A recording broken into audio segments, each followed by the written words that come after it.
وقال النبي صلى الله عليه وسلم أنا أولهم خلقا وآخرهم بعثا وصدق رسوله النبي الأمي الكريم۔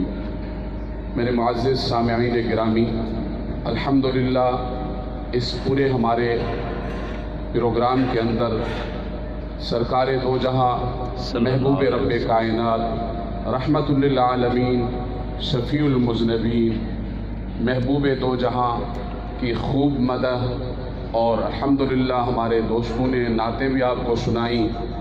یہ وہ مقام ہے کہ یہاں اگر ساری زندگی انسان اپنے محبوب کی مدح اور ثنا پڑھتا رہے کرتا رہے، یہ انسان ختم ہو سکتا ہے محبوب کے ثنا کے اس سمندر میں سے ایک قطرے کا حق بھی ادا بھی نہیں کر سکتا۔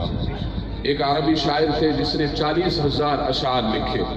40,000 اشعار لکھنے کے بعد وہ آخر میں 4 جملوں میں اپنا قصہ ختم کر کے فرماتا ہے، تھکی ہے فکر رسا مدح باقی ہے، قلم ہے آبلہ پا مدح باقی ہے، ورق تمام ہوا مدح باقی ہے، تمام عمر لکھا مدح باقی ہے۔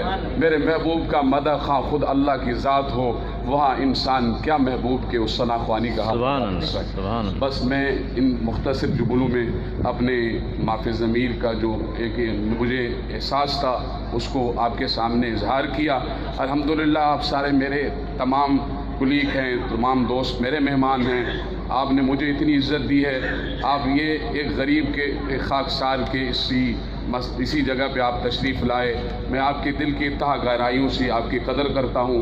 انشاءاللہ ہم سب سے جس کام کی ابتدا ہمارے برادر مکرم نے آپ کو فرمائی کہ یہ تعلیم ایجوکیشن، لہٰذا جب ہماری دل کی اصلاح جس جگہ سے ہو الحمدللہ پھر ساری اصلاحات وہاں سے شروع ہو جاتی ہے۔ دعا ہے کہ اللہ تعالی ہمارے اس مل بیٹھنے کو قبول کرے۔